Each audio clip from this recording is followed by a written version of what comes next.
Capítulo 12. La cosecha no fue tan buena como habían esperado. El verano fue corto y más frío de lo acostumbrado, y Madeleine no pudo adquirir las vacas de las que había hablado con el administrador. Aún había muchas reparaciones que llevar a cabo en las granjas de los arrendatarios, y también reconstruir el puente sobre el río Luc. Algunos hombres habían regresado de la guerra contra los franceses, pero solo unos pocos lo hicieron en condiciones, y apenas un puñado dispuestos a trabajar los campos. La mayoría prefería irse a las ciudades en busca de trabajos mejor remunerados y menos fluctuantes. El invierno fue largo y frío, y en marzo de 1815, mientras preparaban los campos para los cultivos, llegaron noticias desalentadoras. Napoleón había escapado de la isla de Elba. La guerra volvía a comenzar, y los hombres volvieron a desaparecer. Desde la ventana de su alcoba, Madeleine contemplaba aquellas tierras yermas de nuevo, algunas a medio trabajar, preguntándose cuándo acabaría aquel sinsentido. Llevaba allí año y medio, y apenas había cambiado nada a su alrededor. Sí, tenía 2 arrendatarios más, pero pocas manos para trabajar el resto de la propiedad. Sus ingresos continuaban siendo exiguos, y había tanto que hacer. Los jardines habían sido limpiados y acondicionados, aunque se había visto obligada a renunciar a algunas de las ideas de los Landon, como restaurar la fuente o colocar bancos e incluso un cenador. Al menos estaba despejado y limpio, y esa primavera, con un poco de suerte, florecerían las primeras rosas Elspeth. Le gustaba sentarse junto a alguna ventana de la casa para contemplar los setos y los parterres bien delimitados, aunque aún vacíos. Era un jardín triste y desangelado, en consonancia con su estado de ánimo. Pese a ello, no renunciaba al placer de pasear por ellos, sola o en compañía de Nelson o de Ruth. No había sabido más de los Powell, ni tampoco del Lord Sedgwick, que parecía haber olvidado por completo que tenía una esposa. Ella también procuraba hacerlo, y ya ni siquiera guardaba la llegada del correo. Acababa de cumplir 20 años, y ya vivía como la antigua dueña de la mansión, sola y sin más compañía que los criados. Bueno, en realidad eso no era del todo cierto. Contaba con Sir Lawrence, que se había convertido prácticamente en un amigo. Además de la cita dominical para acudir a la iglesia, la visitaba una vez a la semana para tomar el té, y ambos charlaban de forma amigable sobre cualquier asunto. Le sorprendía lo bien informado que estaba sobre todo tipo de temas, desde política a cotilleos de la alta sociedad, y no tardó en descubrir el motivo. «Recibo varios periódicos y revistas de Londres», le confesó. «Oh, no tenía ni idea de que eso fuese posible».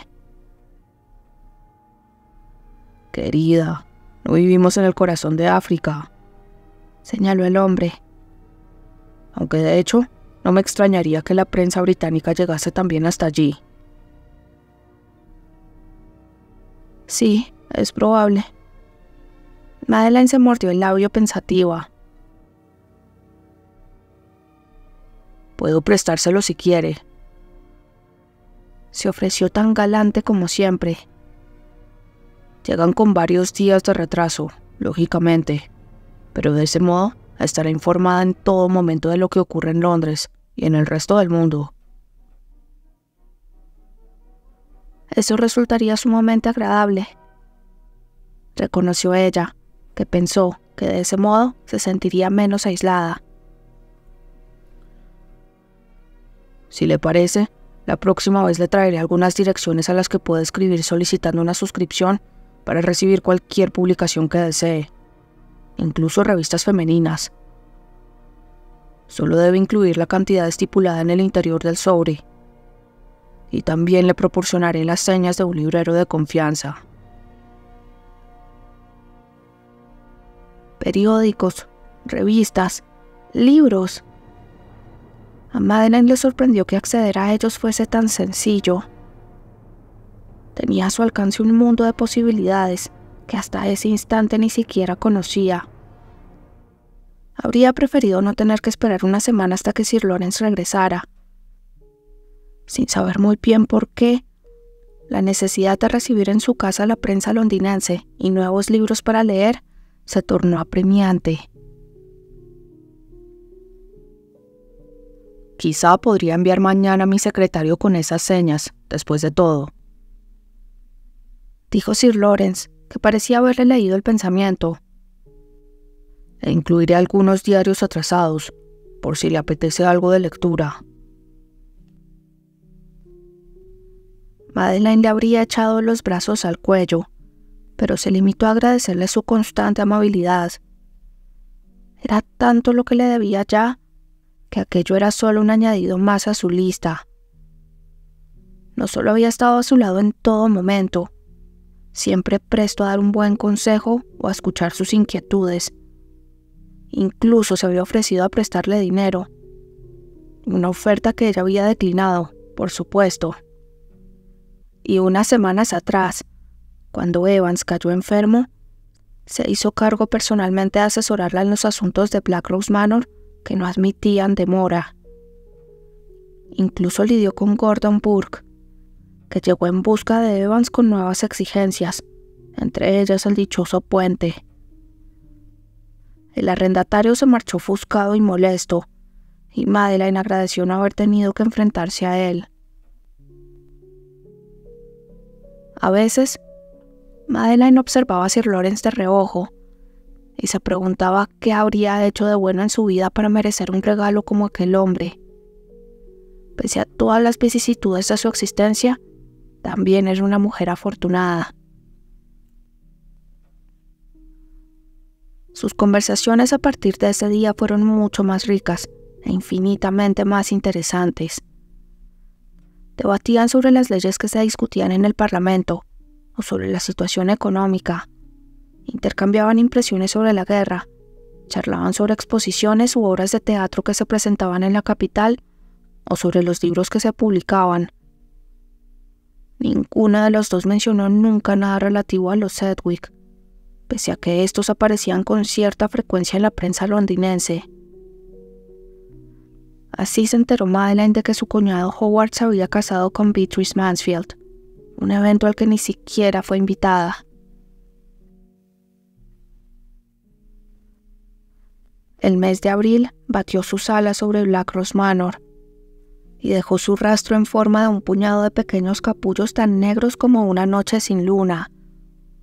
Fueron muchos menos de los que Madeleine esperaba, pero el viejo señor Landon le dijo que en los próximos años serían muchos más, en cuanto hubieran comenzado a plantar los esquejes. Mayo dio paso a junio, y el verano trajo una cosecha modesta, pero también la derrota definitiva de Napoleón, o al menos eso quiso pensar todo el mundo. Después de la huida de Elba, Madeleine no las tenía todas consigo.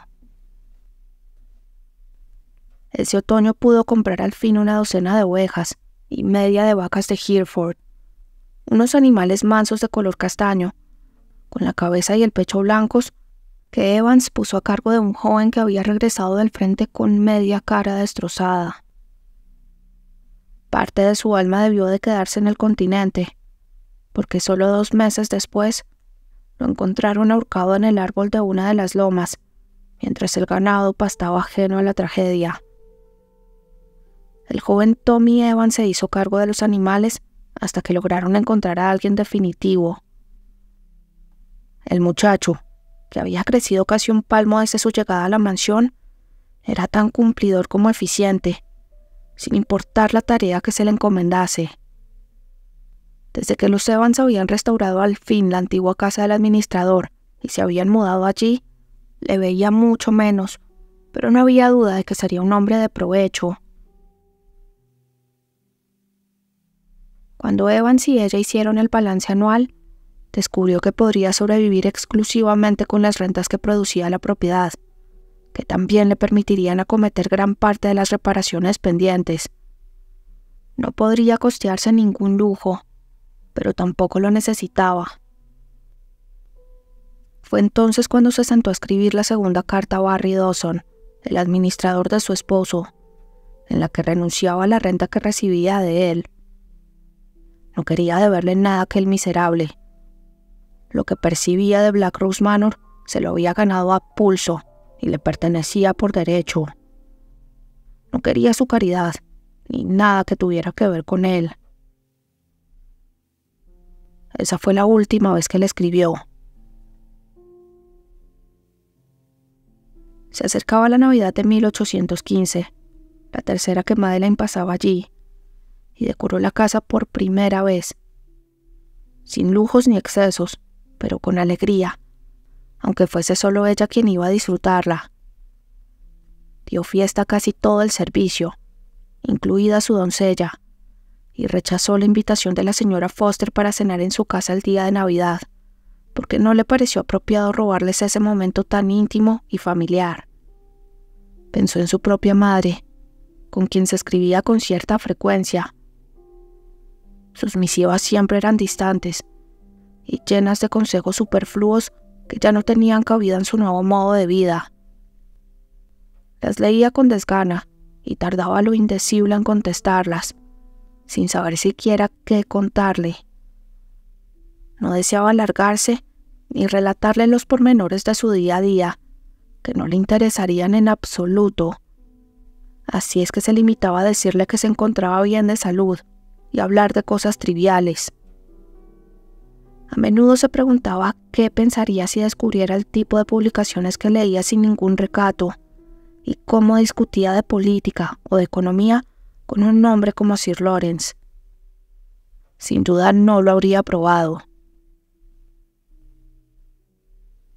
Unos días antes de Navidad, llegó precisamente el caballero en cuestión con una proposición inusual, una invitación a cenar en su casa.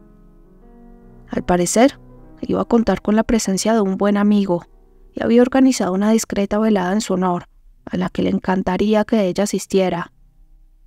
Madeleine ni siquiera se lo pensó. Disfrutaba de la compañía de Sir Lawrence, y conocer a alguien nuevo, que además contaba con su aprecio, era un aliciente más.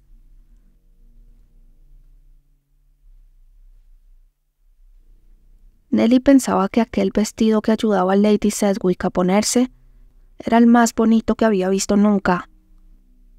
Confeccionado por la señora Foster en terciopelo y satén, era de color violeta y con los ribetes negros, tan suave que debía reprimir las ganas de llevárselo a la cara para acariciar con él su mejilla.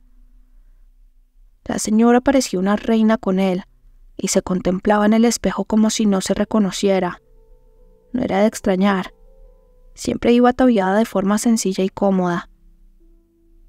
Le había hecho un simple recogido siguiendo las instrucciones de Ruth, la doncella, que había insistido en quedarse para ayudar a Lady Sedgwick. Esta, sin embargo, no lo había consentido, y Nelly había hecho lo que había podido. El resultado era bastante satisfactorio. Le había trenzado el cabello y lo había sujetado con unas horquillas, dejando algunos rizos libres que caían hasta rozar sus hombros. Nelly era la única persona al servicio que quedaba en la casa ese día, aunque solo porque no tenía ningún otro sitio al que ir. No había vuelto a saber de sus tíos, y su madre hacía más de un año que no le escribía. No echaba de menos a ninguno de ellos. Los primeros días pensó que jamás se habituaría a vivir sin ningún miembro de su familia junto a ella, pero descubrió no solo que sí era posible, sino que vivía mucho mejor. La condesa era amable con ella. La señora Evans la trataba infinitamente mejor que su propia tía, y Doris, la nueva criada, se había convertido en su amiga. Era feliz allí, por primera vez desde su llegada, y ahora sí era capaz de identificar ese sentimiento en toda su plenitud. Esa noche iba a acompañar a Lady Sedgwick a casa de Sir Lawrence, aunque ella cenaría con los criados. La idea no le desagradaba en absoluto, porque allí estaría Fiona, a quien conocía desde que había llegado al pueblo y con quien siempre charlaba después del oficio de los domingos. Sir Lawrence mandó su carruaje a buscarlas, y Nelly se quedó muda de asombro cuando se sentó en su interior. Aunque llevaba su mejor vestido, que la señora había encargado también a Eve Foster, tenía la sensación de que iba a manchar aquella preciosa tapicería con el solo rosa de su falda, y se sintió incómoda durante todo el camino, sin atreverse a apoyar siquiera la espalda en el respaldo.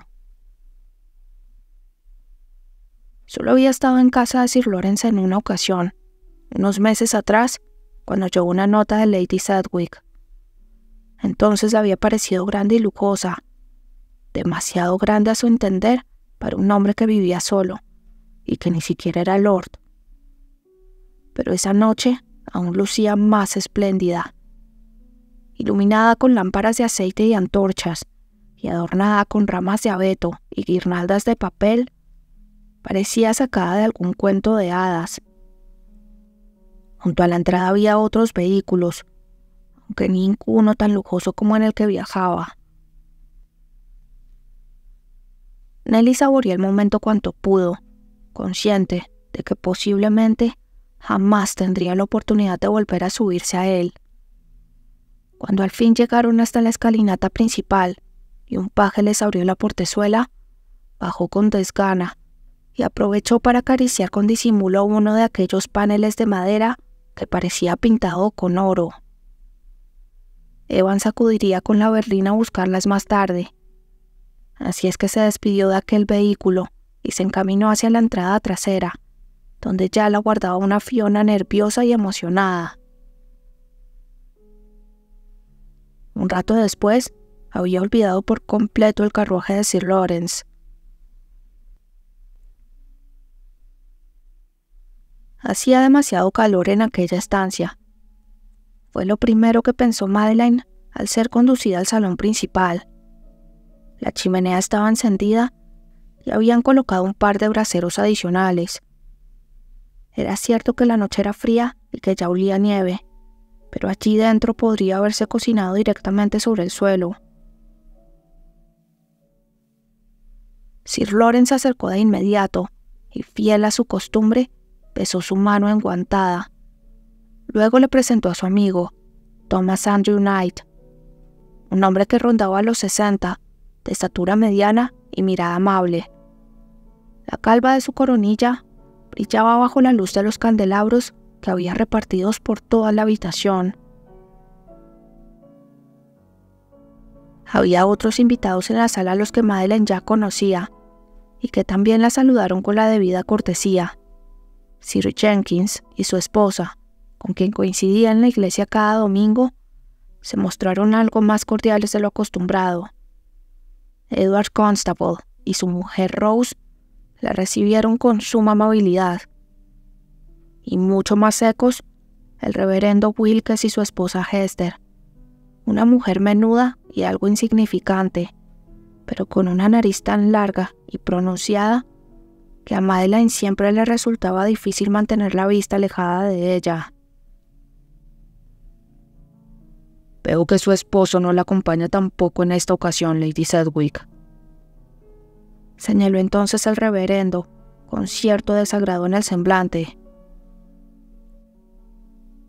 «No le ha sido posible asistir, y les ruega que disculpen su ausencia», contestó ella, casi del mismo modo que hacía siempre que alguien hacía algún comentario similar.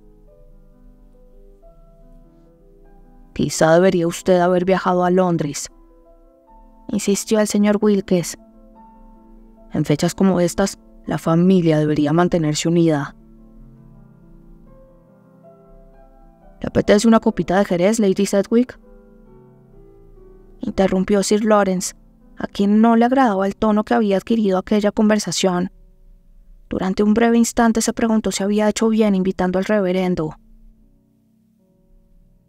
«Muy amable, gracias», contestó ella, que se alejó unos pasos del matrimonio. Tomó asiento en uno de los sofás, el más alejado del fuego, y bebió un par de sorbos de su copa.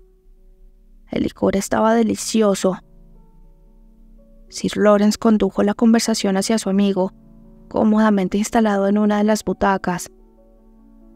Al parecer, hacía unos años que era presidente de la Sociedad Hortícola Londinense, aunque Madeline no tenía ni idea de qué tipo de sociedad era aquella. Era un gran entendido en botánica, y durante un rato estuvo hablando de unos invernaderos nuevos que había hecho construir en su propiedad de Downton, donde pensaba cultivar nuevas variantes de fresas.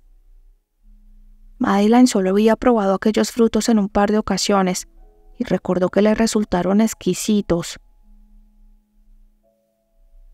La conversación derivó en otros temas, como la estancia de Napoleón en Santa Elena y las medidas que se habían tomado para evitar una nueva fuga. El emperador de los franceses no era ahora más que un prisionero molesto con el que nadie tenía muy claro cómo lidiar. Madeline se abstuvo de hacer comentario alguno, mientras escuchaba conversar a los caballeros. Habría resultado impropio que participara públicamente en una conversación de esas características, pese a que Sir Lawrence y ella habían mantenido charlas muy similares en las semanas precedentes. Igual que las otras mujeres presentes, se limitó a permanecer allí, como si no tuviera opinión alguna sobre el asunto. Un criado anunció la cena y todos se levantaron para acudir al comedor. Madeline solo había estado en la casa en un par de ocasiones, pero recordaba perfectamente su distribución. Habitualmente era el caballero quien acudía a verla, porque una mujer sola no debía visitar la casa de un hombre que no fuese su marido o un familiar directo, y él no era ninguna de las dos cosas. Sir Lawrence ocupó la cabecera de la mesa, con ella a su derecha, el señor Knight justo a su lado y a continuación los Constable. A la izquierda se sentaron los Jenkins, seguidos del reverendo y su mujer. Todo el mundo procuraba mostrarse amable, pero el ambiente no era descendido. Madeline tampoco lograba sentirse del todo cómoda, como si aquel no fuera su lugar. Una cosa era encontrarse a solas con su anfitrión, con quien se sentía libre de expresarse como mejor le conviniera, y otra muy distinta era hacerlo delante de aquellas personas, especialmente del reverendo situado en diagonal a ella.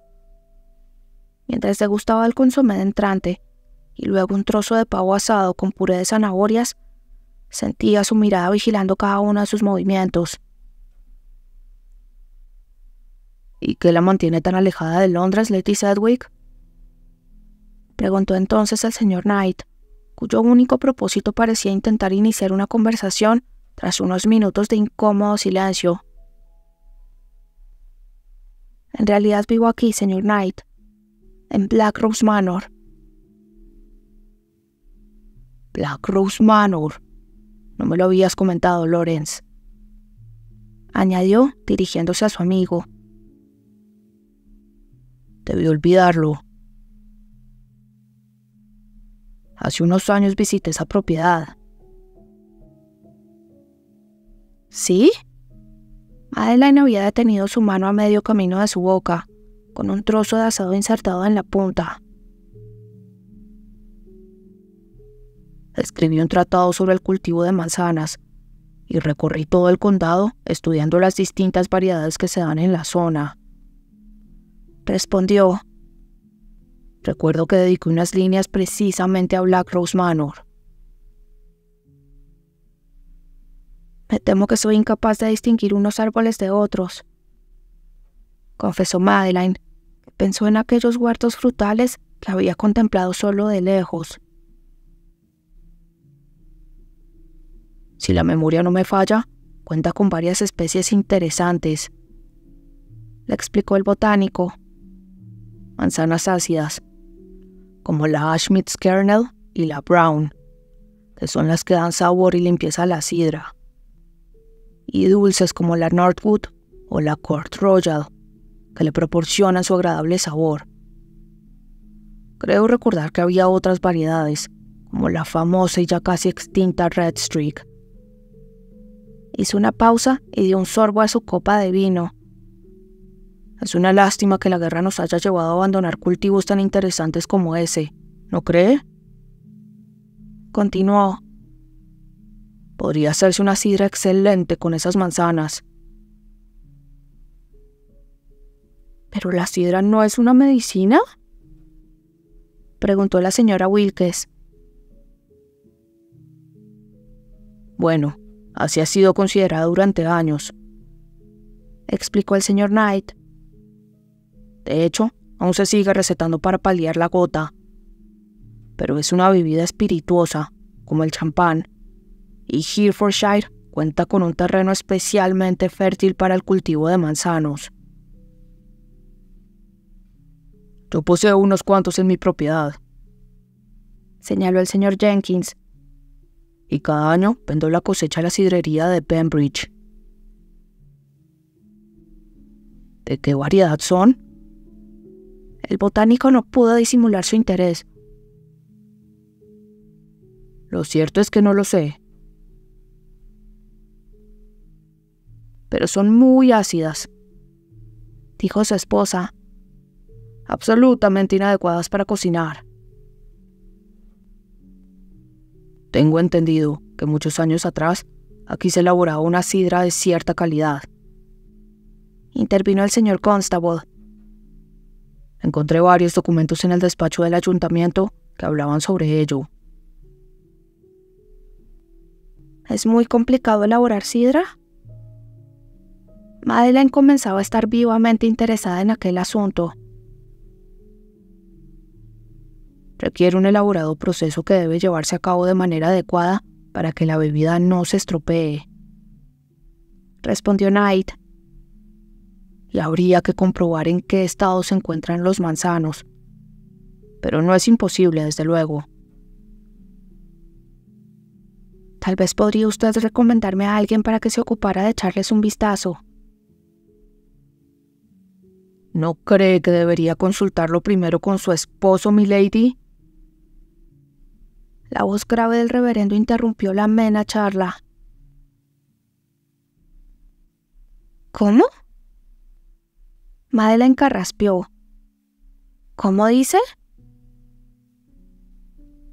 Tengo la sensación de que se extralimita usted en sus deberes de buena esposa, respondió el señor Wilkes, que dejó con cuidado su tenedor junto a su plato. Creo que Lady Sedgwick solo desea realizar una consulta, apuntó el señor Constable. No veo que hay de malo en ello. Tal vez no haya nada de malo. El señor Jenkins, situado justo frente a Madeleine, se limpió la boca con la servilleta de hilo. Aunque coincido con el reverendo Wilkes en que es poco habitual que una dama se encargue de manejar una propiedad tan grande como esa. ¿Insinúa que una mujer no podría ocuparse tan bien como un hombre de ese trabajo? Rose, la esposa del corregidor, parecía algo molesta con aquella observación. Dios no puso a Eva en este mundo para que se ocupara de las tareas que correspondían a Adán, aseguró el reverendo, muy convencido. Por favor, damas y caballeros. Sir Lawrence trató de suavizar el ambiente. Lady Sedgwick. El reverendo se dirigió directamente a Madeleine. No sé cuáles son las razones por las que el conde la mantiene alejada de su familia y oculta en este rincón de Inglaterra, pero sin duda no se mostrará conforme con que usted tome decisiones que atañen a una de sus propiedades. Esas razones, señor Wilkes, atañen solo a mi familia, replicó ella, que percibió cómo la voz comenzaba a temblarle. pero para su información, le haré saber que Black Rose Manor me pertenece y que tomaré las decisiones que considere más oportunas para mejorarla. Lo que hay que oír. Una mujer llevando una propiedad sin la tutela de su marido. Soltó el hombre con acritud. Señor Wilkes. La voz autoritaria de Sir Lawrence restalló como un látigo, y Madeline dio un respingo. Esta es mi casa, y Lady Sedgwick es mi invitada. No consentiré ningún ataque a su persona. Si no se encuentra a gusto entre nosotros, puede marcharse de inmediato. Y lo mismo va para los demás. El reverendo miró a su anfitrión, primero con sorpresa y luego con el ceño levemente fruncido. Dirigió una última mirada reprobatoria a Madeline antes de disculparse. Le ruego excuse mi falta de modales, Sir Lawrence, dijo al fin. Me resulta en extremo difícil permanecer callado cuando veo cómo se violan las leyes de Dios. No es conmigo con quien debe disculparse, señor Wilkes, respondió Sir Lawrence, a quien aquel último comentario casi había sacado de sus casillas. Sí, en ese momento estaba totalmente convencido de que invitar a aquel personaje había supuesto un grave error. El reverendo, sin embargo, no añadió nada más. Madeline observó al resto de los invitados. Sir Jenkins rebulló su mirada, igual que su esposa. Hester Wilkes se limitó a continuar contemplando el contenido de su plato, como había hecho desde que se había sentado a la mesa. Edward Constable, su esposa Rose y el señor Knight le dedicaron una tímida sonrisa de apoyo. Los comensales parecían haberse dividido en dos bandos. Con disimulo, Sir Lawrence apretó la mano que Madeline mantenía sobre la mesa, mientras ella trataba con todas sus fuerzas de contener las lágrimas. Solo fue capaz de pensar en dos cosas: que aquella tampoco sería una dulce Navidad, y que no volvería a pisar la iglesia de Falmouth.